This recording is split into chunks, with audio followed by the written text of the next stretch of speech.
Olá, boa noite. Só estou aguardando ela sem conectar para a gente começar. Desde já, obrigado pela presença de cada um.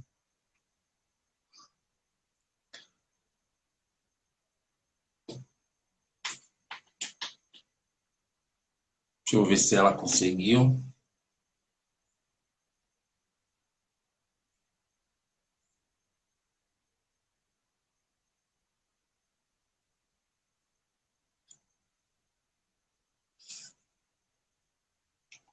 Boa noite.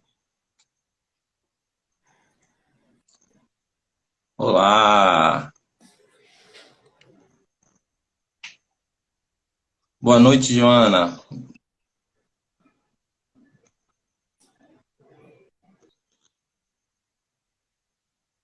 Me ouve, Ellison?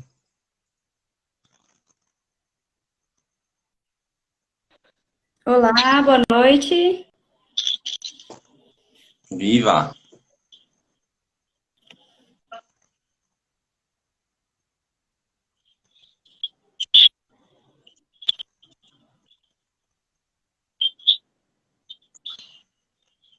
Como é que tá a conexão aí? Tá boa?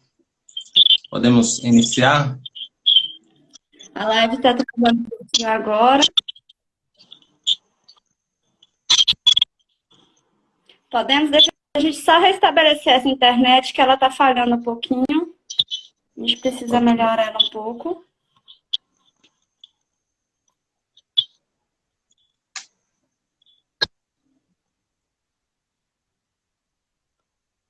Então, enquanto nossa colega Ellison estabelece a internet, eu queria agradecer a presença de vocês. Queria dizer que falar sobre avaliação psicológica é um tema muito importante porque perpassa nossa vivência, né? Está no contexto de cirurgias bariátricas hoje, mas ter esse conhecimento possibilita que a gente possa ter um pouco de consciência e empatia com o próximo, enquanto cidadão, e enquanto profissional, está nos qualificando para que a gente ofereça os melhores recursos, né? E acolha da melhor maneira possível aquele candidato que, porventura, se coloca à disposição. Eles quer se apresentar?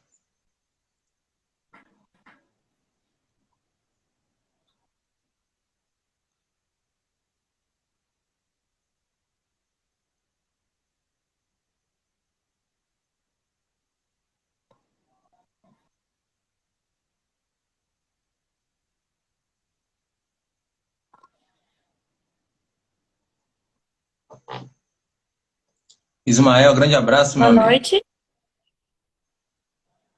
Está conseguindo me ouvir? Sim,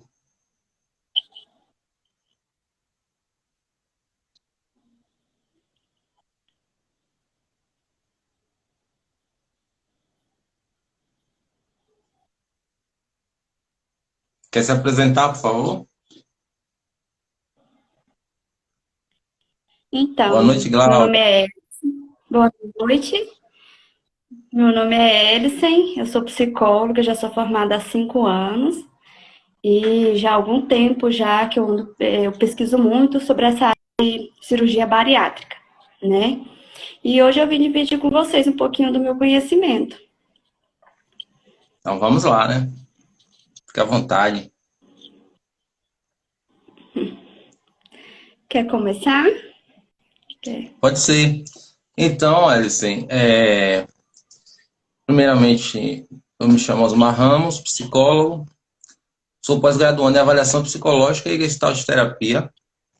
A questão do tema em si, né, que é obesidade e avaliação psicológica no contexto de cirurgias bariátricas, é muito pertinente porque nos possibilita, como eu disse no início, duas coisas importantes. Primeiro, enquanto cidadão, entender e compreender o outro, que às vezes nós nos colocamos no lugar de julgador, vemos uma pessoa e começamos a rotulá-la.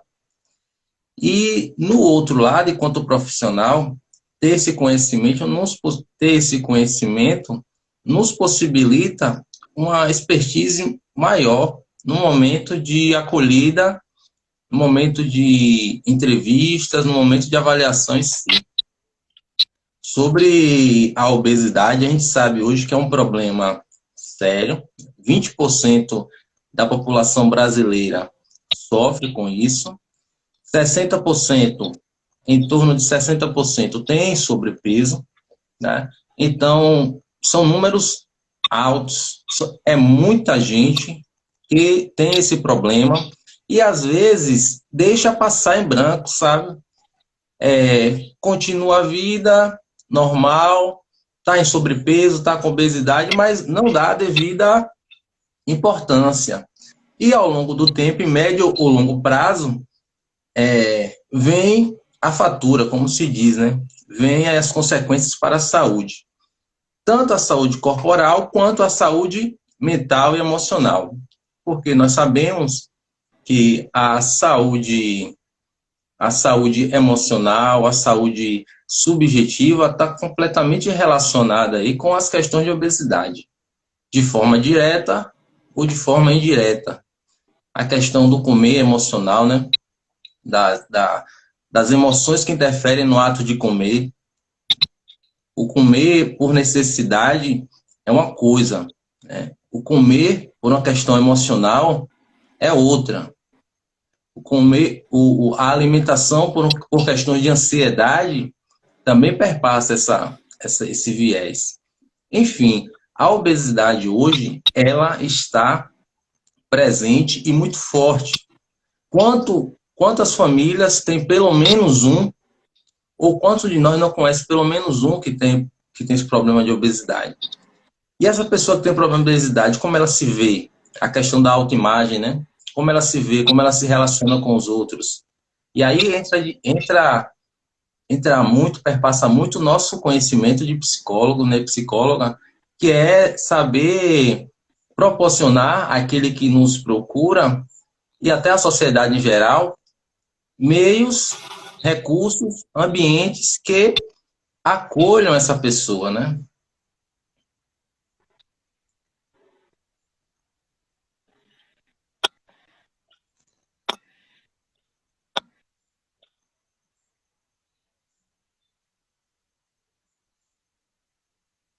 Então, vou dar continuidade. Oi, Celeste. Boa noite. Obrigado por estar aqui com a gente. Então, vou dar continuidade, Ellison. Pode me interromper a qualquer momento, enquanto sua internet volta ao normal. Então, como eu estava dizendo, a obesidade, ela tem esse viés psicológico muito forte, né? Ela tem esse viés psicológico muito forte, tá? Muitas vezes a alimentação é o refúgio de muitas questões, né? O comer por uma questão neuroquímica, ele produz a sensação de bem-estar. Essa sensação de bem-estar que o corpo tanto procura, sabe? E às vezes, diante de frustrações do nosso cotidiano, diante de frustrações de ordem psicológica, de ordem subjetiva, muitas pessoas encontram na alimentação esse refúgio. E é compreensível. E é uma coisa extremamente compreensível que deve ser acolhida. Não deve ser rotulada, sabe?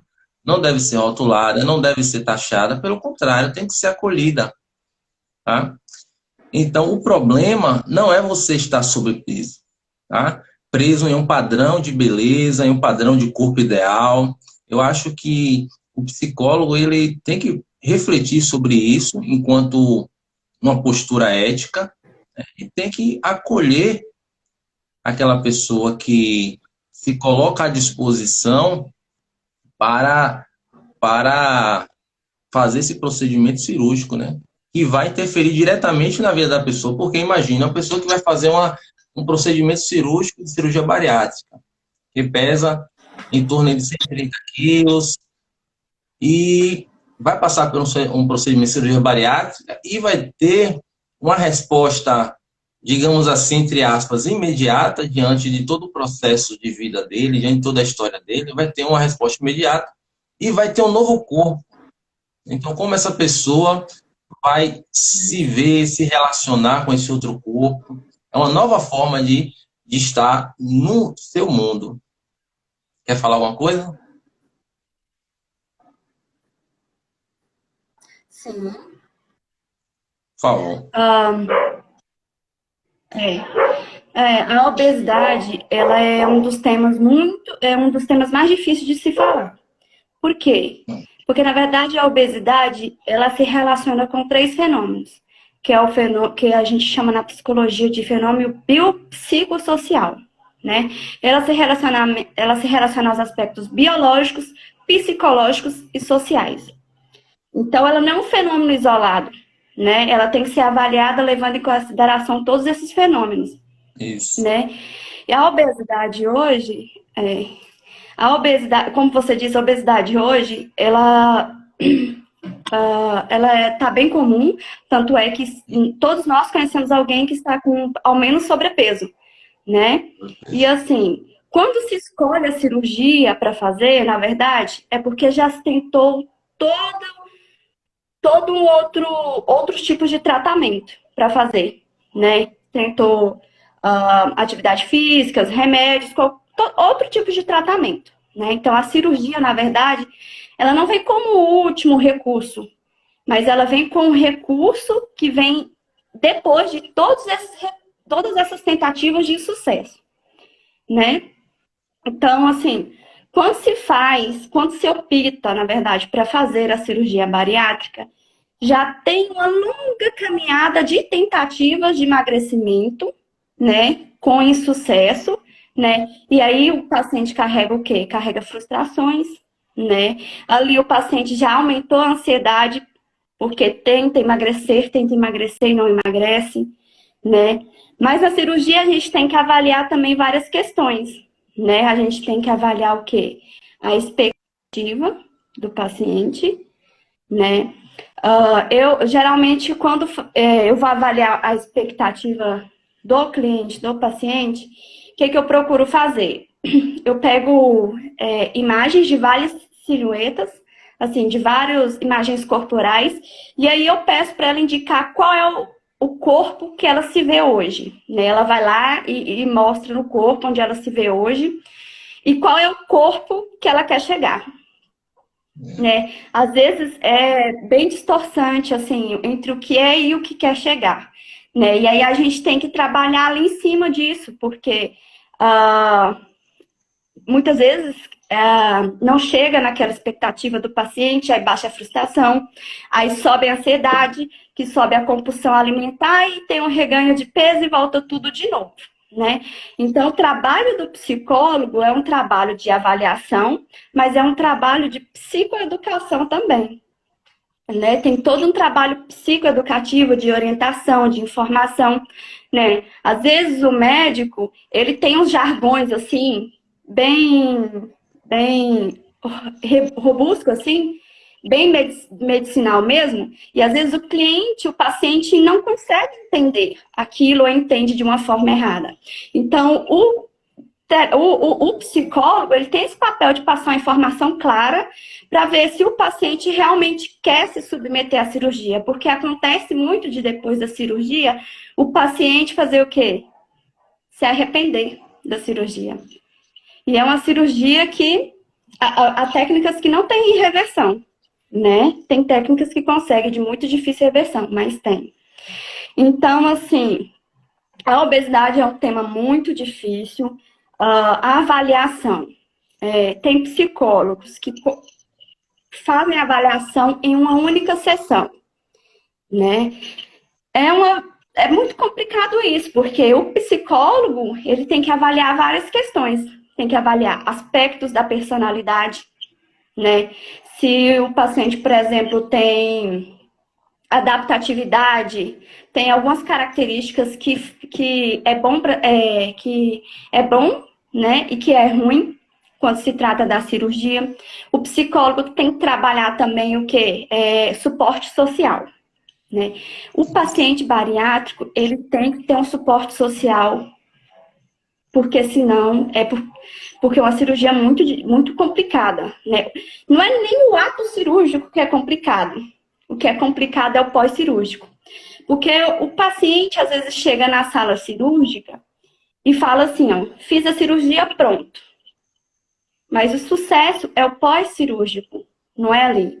Porque ali foi uma intervenção física. E todas as questões psicológicas que vêm depois, né? Você tem que driblar a ansiedade, você tem que driblar a compulsão alimentar, você tem que achar as vias para poder não entrar em depressão, né? Ocorre muito de ocorrer vícios, né? Vícios principalmente alcoólico após a cirurgia bariátrica. Então, assim, tem que avaliar todas essas questões. E o suporte social é muito importante. Imagine bem um paciente que tem compulsão, que é apaixonado por pizza. Né? Os 15 primeiros dias lá, o paciente vai ter que ficar só com aguinha, Gatorade e chá. Né? Aí, nos 15 primeiros dias, a família se reúne, faz o quê? O dia da pizza. O quanto vai ser difícil esse paciente se controlar diante desse estímulo, que é a pizza. Né? Então, tem que fazer o trabalho com a família também. Não é que a família não pode comer pizza, né? A família sabe, tá? Porque isso é muito difícil, porque o paciente vai sair da cirurgia, não vai sair. Vai sair com uma memória alimentar reprogramada da forma antiga, né? E é a partir de quando ele sai da sala cirúrgica é que ele vai fazer a sua memória alimentar. Né? Porque tem todo o padrão alimentar que está armazenado na memória. Então, que vai ter que ser modificado. Né?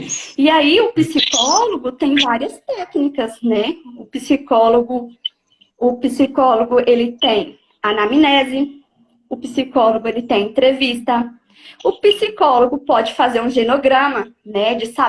Para saber desde quando a obesidade vem sendo na família, né? Vem ocorrendo na família, né? Porque é importante saber desde quando a obesidade entrou ali na vida do indivíduo. Então, pode usar o genograma, pode usar aquelas figuras de silhueta, né? Pode fazer um registro de alimentos. Então, o paciente pode fazer o quê?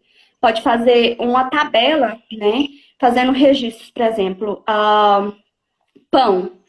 Quais os benefícios do pão? Quais os malefícios do pão? E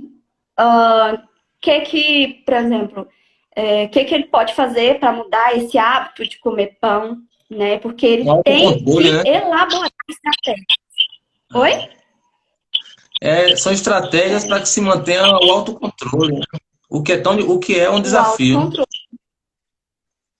É um desafio. E aí, o que ele pode fazer para controlar o pão, né? O pãozinho. Então, uma das estratégias é, por exemplo, focar nos malefícios do pãozinho. Ou se não, quando essa técnica não funciona para o paciente, focar no quê? Nas virtudes de alimentos saudáveis. Né? Porque às vezes a gente fica focado como pão, no pão. Vamos pegar o pão como exemplo, né? Às vezes a gente fica assim, ó. Tem lá a frutinha, tem lá o alimento saudável, mas a gente fica assim. Aí, vou comer essa maçã. Ah, mas tem um pão ali na mesa. Ai, o pão não vou poder comer agora. Quando é que eu vou comer o pão? Mas por que eu não posso comer esse pão? Aí fica focando no pão, no pão, no pão, em vez de focar no alimento saudável. E aí o seu cérebro vai focando cada vez mais no pão, no pão, no pão. Então, tem que focar nos alimentos saudáveis. Né? Tirar o foco dos alimentos maléficos, né? Que não é benéficos, né? Então, assim, outra questão é identificar, gente. Identificar a fome física de fome emocional. O primeiro passo é identificar. Porque nós não temos costume de identificar o que é fome física e o que é fome emocional. É muito difícil identificar. Então, como identificar fome física e emocional? Por exemplo, a fome física, ela vai aumentando gradativamente. A fome emocional, não. A fome emocional chega de repente do nada. E, assim, outra questão é, a fome física, ela não é seletiva, né? A fome vem, você come o que tem. A fome emocional, geralmente, ela é seletiva. Eu tô com fome pelo pão, tô com fome pela pizza, tô com fome... É diferente, né? A fome física, normalmente, ela acontece de 3 em 3 horas. A fome emocional acontece a todo momento. A fome física melhora com a ingestão de água. A fome emocional não melhora com a ingestão de água. Porque o nosso corpo, ele não difere fome de sede. Nosso corpo, ele não difere fome de sede. Então, uma das técnicas também é quando você sentir sinal de fome, beber água. Se a fome não passar, você come. Provavelmente é fome física. Se a fome não passar, a fome não é emocional, é a fome física, né? Outra questão é, na fome física, quando você come, a fome desaparece. A fome emocional, não. Você come, ela continua, você come, ela continua, você come, ela continua, ela nunca desaparece. E a questão também que a fome física, ela resulta em saciedade, né? A fome emocional, ela resulta no paciente uma culpa. Resulta em culpa. Então, assim, é ao longo do processo que o paciente vai conseguindo fazer isso, porque o paciente não vai memorizar todas essas informações. Então, é no pós-cirúrgico que ele vai se adaptando aos poucos, vai achando estratégias e vai conseguindo adaptar, né? Outra questão que eu costumo falar para os pacientes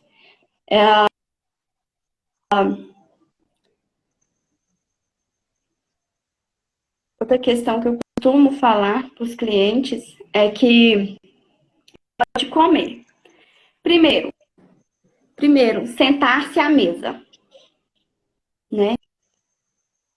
Porque às vezes a gente fica no meio de elementos distratores, assim. A gente come na frente da televisão que come 2, 3, 4 vezes. E quando você percebe, comeu aquele tanto. Então, assim, sentar-se na mesa, né? Outra questão é colocar à mesa todos os alimentos que você for comer, né? Porque você vai olhar para o alimento e vai olhar, aqui tem carboidrato suficiente, aqui tem todos os nutrientes que eu preciso. Essa é a quantidade certa. E você vai ter que conseguir memorizar que aquela é a quantidade certa. Né? Isso é claro que acontece com o aprendizado da memória. Mas aquela é a quantidade certa. Né? E você vai comer aquilo. E você vai ver que aquela quantidade é a quantidade certa. Né? Essa é uma maneira de você refazer a sua memória alimentar.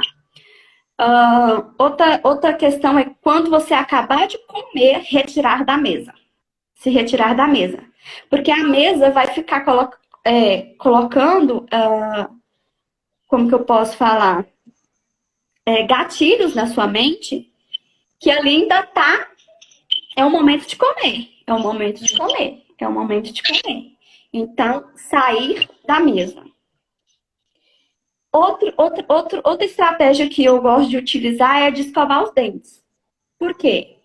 Porque restos de comida vai atiçar gatilhos na sua memória para continuar comendo ou para não saciar. Então, assim, escovar os dentes, né? Se após as refeições, assim, ainda tiver sinais de compulsão, o que eu gosto de fazer?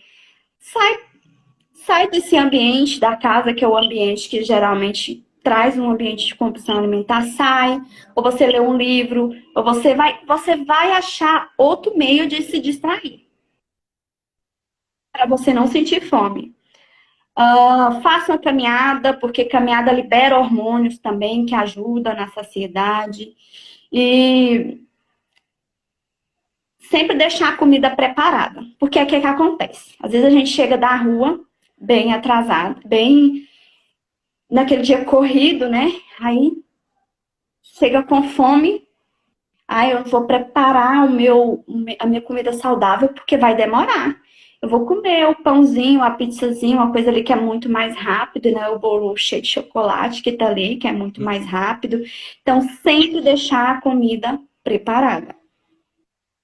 Então, assim, há várias coisas que nós, psicólogos, podemos fazer para ajudar o paciente. Eu acho que a principal tarefa do psicólogo é a avaliação psicológica e também o trabalho psicoeducativo, porque o paciente vai precisar muito desse trabalho durante o processo de adaptação pós-cirúrgico. Como eu falei, não é a cirurgia. A cirurgia, ela é uma ferramenta para ajudar no controle alimentar, mas a psicologia que ajuda no controle emocional.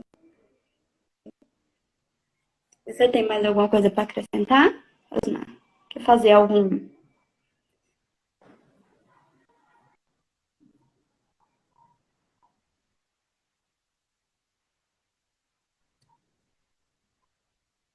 Quer pontuar alguma coisa? Não, você foi precisa aí. Você, usando o contexto, né? Você foi cirúrgica na sua fala, porque essa questão da rotina, né, de você, do paciente, no período pós-cirúrgico, ter esse acompanhamento, esse suporte social, porque não é um trabalho apenas do psicólogo, muito pelo contrário, né? O psicólogo ele é um instrumento meio para uma realização final, que é o que? O bem-estar, a promoção de saúde daquele paciente. O psicólogo ele vai estar ali de mãos dadas, ele vai estar de mãos dadas com o cirurgião, ele vai estar de mãos dadas com o nutricionista, né? Ele vai estar de mãos dadas com toda a equipe de saúde que estão ali envolvida, que está envolvida nesse processo para deixar o paciente bem acolhido e sair para um pós-cirúrgico com autoestima elevada, com um suporte emocional que não caia nessas recaídas de alimentação, porque o grande desafio é justamente o que você disse. O grande desafio é manter o peso. Embora se tenha feito uma manobra invasiva de redução de estômago, independente da técnica, né? Mas foi feita no corpo, mas a mente, né? As crenças alimentares, né? Todo um padrão alimentar de anos, como é que essa pessoa vai lidar agora? Então, é nessa perspectiva que entra aí o trabalho do psicólogo de mãos dadas com os outros profissionais. O que você falou foi muito pontual, com muita propriedade sobre a questão da rotina pós-cirúrgica, né? E do suporte social, a importância da família. Porque o que acontece também, Elis, é que muitos colocam no cirurgião, no cirurgião não, no ato cirúrgico, no procedimento cirúrgico, a fórmula mágica. Ah, vai fazer cirurgia, vai ficar bom, ou vai ficar boa. O que é uma inverdade. É o que é o que é um processo. O próprio nome já sugere pré e pré o momento da cirurgia e pós-cirúrgico. O momento pré-cirúrgico ele requer um apoio, requer um acolhimento, requer uma bateria de testes por parte dos psicólogos para avaliar o estado emocional, o estado mental daquela pessoa. Vai passar pelo pós-cirúrgico, a pessoa vai estar até sedada, inclusive, então não vai influenciar. Quando ela acordar, vai acordar com outro corpo, entre aspas, né? Vai acordar em outro contexto. E então, nessa perspectiva, você relativizar as crenças do paciente na rotina alimentar, não só na perspectiva nutricionista, muito pelo contrário, na perspectiva psicológica mesmo, né? De como uma pessoa que tinha uma crença, um desejo por uma pizza, né? Como é que ela vai se ver depois do procedimento cirúrgico, né? Então não é só uma questão de escolha, eu não vou comer hoje, não é só isso. É uma questão complexa aí, que precisa do apoio de uma equipe multidisciplinar. E o psicólogo é necessário, muito necessário mesmo. Parabéns nesse primeiro momento. Por favor.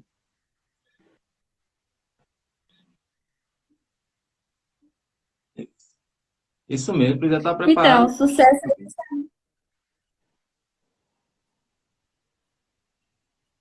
Pode falar? Pode prosseguir? Então, dando continuidade, então, nessa segunda parte, Elis, eu acho que eu queria problematizar agora como nós, enquanto profissionais da saúde, nos colocamos nessa dinâmica de crenças do paciente, candidato à cirurgia. Você falou do pós-cirúrgico, né? Mas eu queria dar dois passos atrás, como se diz, queria dar dois passos para poder pensar o pré-cirúrgico. Porque, assim, da tomada de decisão à cirurgia, como você disse, não é uma questão, não é a primeira escolha, ou, tá? Então, outras tentativas de emagrecimento foram postas. Infelizmente, Uhum.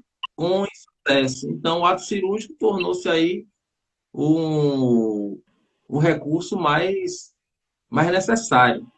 Quando ele ocorre, muitas vezes, há uma recomendação médica, não é? Ah, eu vou fazer uma bariátrica hoje, né? Então, há uma recomendação médica, uma Uhum. avaliação médica, tá? E tem que estar acompanhada da avaliação psicológica. Inclusive, há até algumas contraindicações de ordem de recomendação de psicológica mesmo sobre a questão daquelas pessoas, enquanto candidatos à cirurgia bariátrica, não poderem realizar o procedimento, né? Então, veja que há uma Uhum. responsabilidade, um protocolo a ser seguido. E essa consciência, essa tomada de consciência por parte das pessoas que estão envolvidas é fundamental. Quer pontuar É. alguma coisa nesse aspecto? Ah, sim, geralmente os pacientes, quando optam pela cirurgia, o que acontece? Primeiro vem as tentativas de sucesso com tratamentos anteriores, né? E aí eles optam pela cirurgia. Aí qual a dúvida deles, geralmente? O que eu devo fazer? Então, o primeiro passo é procurar um cirurgião bariátrico, né? E agora que eu encontrei um cirurgião bariátrico, o que eu tenho que fazer? Como que eu sei que o médico é bom ou não? Primeiro, pedindo indicação, né? Geralmente na sala de espera, quando você vai fazer a sua primeira consulta, geralmente já tem pacientes que já fizeram, que eles estão lá fazendo acompanhamento, conversar com pessoas ali na sala cirúrgica sobre o médico, né? E aí também tem outro meio de você saber. Esses cirurgiões, geralmente, quando o cirurgião é especialista, eles acabam recebendo um certificado, que é o certificado da Sociedade Brasileira de Cirurgia Metabólica. Então, se o cirurgião tem esse certificado, provavelmente é um cirurgião que trabalha bastante nessa área, já tem domínio nessa prática, né? Agora também tem outras questões para fazer a cirurgia bariátrica, porque tem as indicações. Geralmente, quais são essas indicações para fazer a cirurgia bariátrica? Primeiro, tem que ter entre 16 e 60 anos, né? Tem que ter o IMC acima de 40 ou IMC de ou IMC 35 com comorbidades. O que seria comorbidades? Seria diabetes, hipertensão, apneia do sono, né? Tem várias doenças aí que entram como comorbidades, né? E também tem que ter as tentativas anteriores de sucesso e estar com os exames positivos para avaliação. Então, tanto com os exames do médico, quanto o laudo da nutricionista, do psicólogo ou psiquiatra, né? Que tanto psicólogo quanto psiquiatra pode dar esse laudo.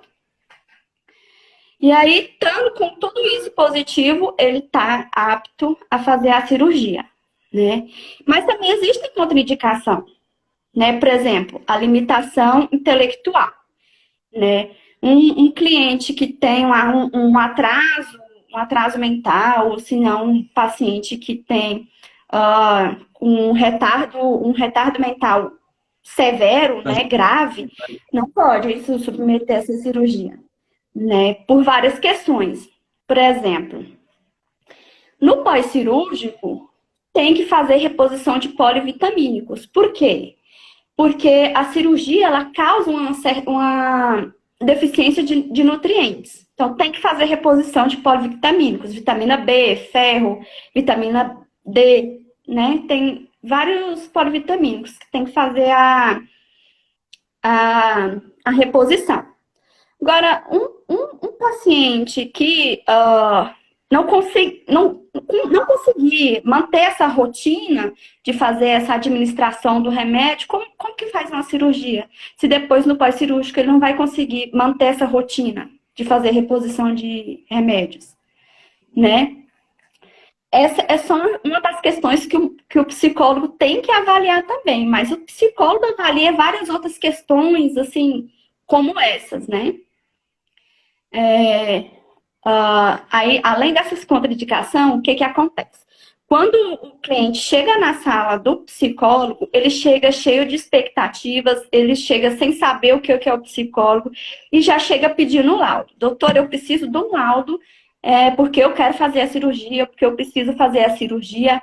E aí você tem que explicar para o cliente que você não pode dar um laudo numa sessão só, né? Você precisa fazer uma avaliação psicológica, onde você vai usar várias questões, você vai precisar de alguns dias, você vai ter que usar testes, né?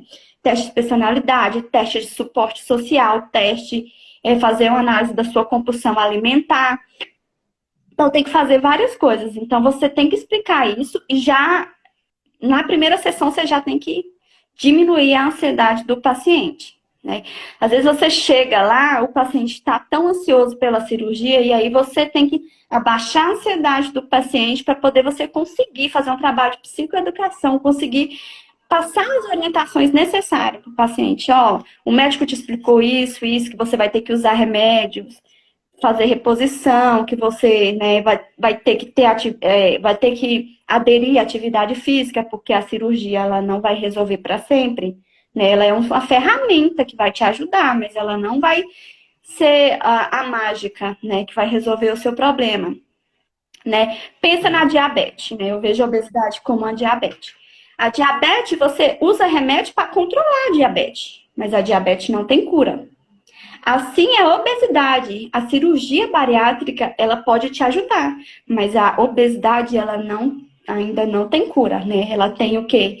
Ela tem como controlar, né? Tem um controle, como a diabetes, né? E aí você tem que passar todas essas informações para o paciente. É bom lembrar que a obesidade ela é uma doença crônica. E ela é uma terminologia Exatamente. diferente do sobrepeso. Sobrepeso é uma coisa, obesidade é outra, né? Uhum. É Essa verdade. questão que você disse sobre o paciente ir ao consultório já querendo laudo, isso é muito sério, porque a proposta da avaliação psicológica, do acompanhamento psicológico, é justamente o inverso. A proposta é que o paciente tenha uma postura colaborativa com o terapeuta, colaborativa com a equipe de saúde e tenha uma postura ativa, porque é uma corresponsabilidade. De um lado, né, os profissionais envolvidos, entre eles o psicólogo, vão estar disponibilizando, vão estar lançando mão de recursos, né, de técnicas, mas do outro lado tem um paciente que, como você bem disse, tem que reduzir a ansiedade e tem que ser colaborativo no processo, tem que ser um agente ativo, né? É verdade. Tem mais alguma coisa para Então, colocar? a questão da ansiedade e a questão da motivação também. Eu acho um tema bem interessante falar sobre a questão da motivação, apesar que você já pontuou que é, a motivação da cirurgia bariátrica a gente já falou, certo? Mas a imagem desejada, o ideal de corpo esperado por aquele paciente, né? Que muitas Sim. vezes pode não ser a expectativa que ele espera, né? O ideal de corpo que ele tem em mente tem que ser trabalhado na avaliação psicológica também. O que é que você acha? Por que eu digo isso? Sim. Porque existe Em minha pesquisa, eu pude observar 3 estágios do paciente nessa fase, Edson, que é aquele estágio Hum, pré-contemplativo, aquele estágio contemplativo e o estágio pós-contemplativo. Como assim? O pré, o estágio pré-contemplativo é aquele onde o paciente vai por recomendação médica. Tá? Ah, eu vim porque o médico mandou uma doença grave, uma situação muito séria, e por recomendação médica ele vai. Já o estágio contemplativo em si é aquele que o paciente também quer, sabe? Mas ainda está numa postura passiva diante de todo o processo, não tomou consciência da dinâmica, e aí entra a questão do terapeuta em tentar colocar ele numa posição ativa, de colaboração, porque no pós-cirúrgico, se ele não tiver nessa posição pós-contemplativa, ele não vai conseguir fazer o que você falou no início, né? Que é manter uma rotina adaptativa para mudar os padrões de alimentação. Então, o pós-contemplativo seria justamente esse, seria uma postura ativa do paciente em todo o processo, tanto antes sim. quanto depois, ou melhor, principalmente, né, principalmente depois do ato cirúrgico. Muito bacana essa nossa conversa, porque quanto mais se fala desse assunto, mais esclarecedor fica, né? É.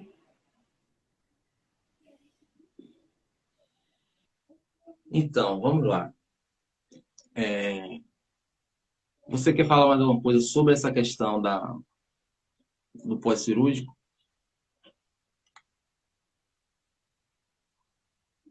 Hum, Apesar do que você já abordou bem a pós-cirúrgico, questão, né? eu acho que eu já falei. Assim, tem alguma dúvida? Alguém tem alguma dúvida aí? Boa, vamos abrir para o pessoal. Alguém quer falar alguma coisa, fazer alguma Hum, pergunta?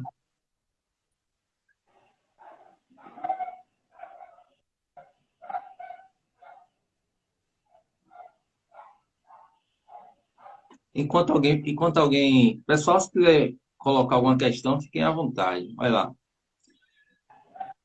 É um assunto um pouco abordado.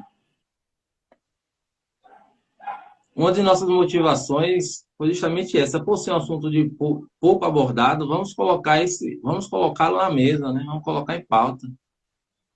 Inclusive, colegas nossos ainda desconhecem essa prática da psicologia, né? Que é nos contextos cirúrgicos.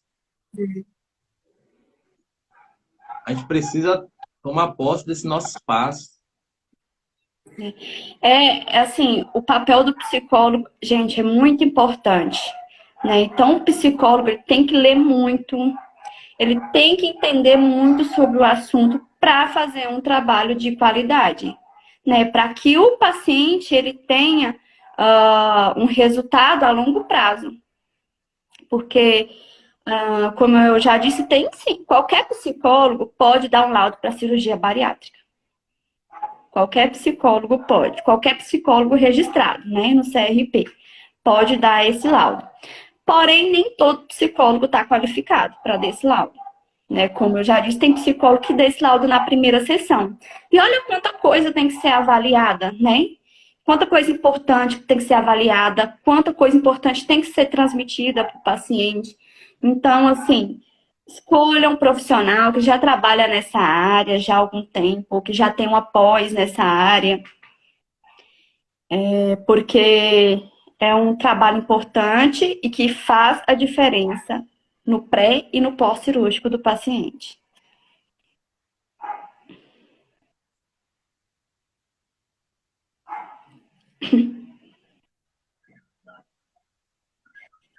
Essa pergunta aí, Elis. O que faz uma pessoa a fazer a cirurgia e voltar ao mesmo ponto de partida? É justamente, primeiro, no pré-cirúrgico, não entender que a cirurgia ela não é a solução. Ela é uma ferramenta que vai te ajudar, né?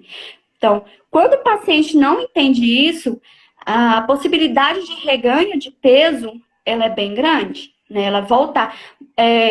Existe uma porcentagem, não vou dizer aqui qual é a porcentagem certa, porque eu não estou atualizada aqui no momento, mas existe uma porcentagem de pacientes que têm reganho de peso e essa porcentagem não é pequena.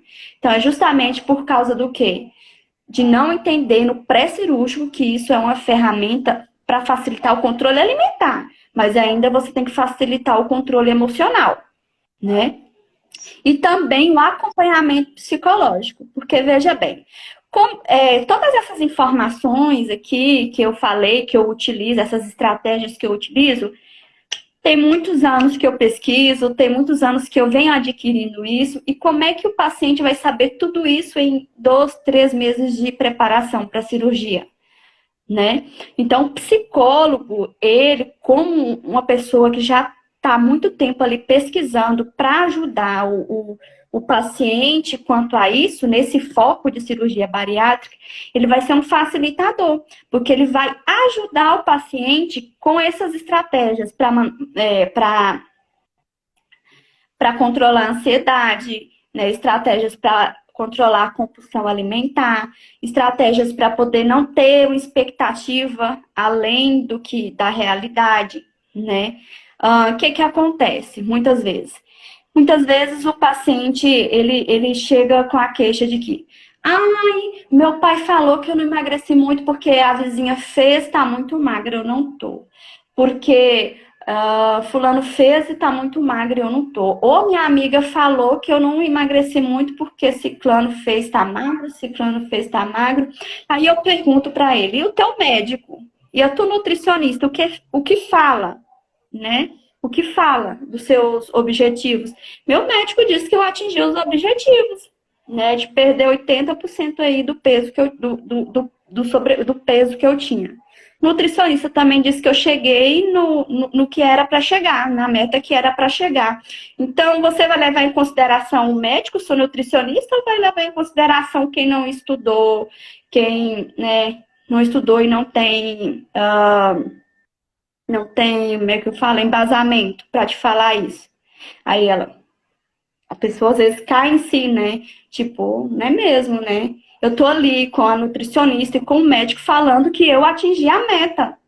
Agora sim, aí vem aquela questão da imagem que ela tinha e da imagem que ela queria obter, da imagem real e da imagem ideal, né? E todas essas questões vão aparecendo assim no meio da sua consulta, do meio do acompanhamento, né? E aí você vai ter que ir achando estratégias, porque sempre chega coisa nova no consultório, sempre chega coisa nova. Às vezes você tem que falar assim, é mesmo? Então, assim, então você para pensar nisso, você para pensar naquilo. Na próxima sessão a gente volta a falar sobre isso, ok? E aí você sai, você pesquisa, você acha estratégias, você acha solução, você acha. E aí você vai tratar isso numa próxima sessão. Porque são coisas novas, coisas que às vezes a gente nunca tinha lidado antes, que a gente vai ter que entender aquilo para passar para o paciente, né? E você? Perfeito, perfeito. Acho que é por aí mesmo. A questão da, de trabalhar, inclusive, as próprias crenças das pessoas, né, dos pacientes. Fazer É, porque, como você disse, a questão do suporte, mas esse suporte, ele se desdobra, né? No suporte familiar, no suporte trabalho também, né? Nas próprias crenças, principalmente nas próprias crenças da pessoa, que é a que deve ter um peso maior. Então, como a pessoa elabora todo esse processo e as crenças que vão ali tangenciando, que vão surgindo naquele momento, elas fazem todo sentido também, porque se você se apega se eu vou usar o seu exemplo, né? Há um comentário de uma pessoa que não tem leiga conhecimento no nenhum, assunto. não é? Então, falta essa afirmação, essa autoconfiança também. Muito, muito, muito É. bacana isso. Mais alguma pergunta? E aí, Ellen, eu acho que, por mim, eu estou super satisfeito. A palavra é sua aí para a gente poder fechar essa live maravilhosa. Queria agradecer a presença, né, de todos que estão aqui, de todos que estiveram presentes, né? Quem sabe a gente faça uma próxima live juntos de novo aí, com algum outro tema, alguma coisa bacana. Foi bem legal fazer essa live hoje. Foi a minha primeira live, né? Mas É, eu agradeço pelo convite, e é isso. a minha satisfação é toda minha. Eu acho que eu sou daqueles que aprendem em cada contato. Eu acho que todo contato ele nos oferece algo, ao nosso crescimento, à nossa autorrealização.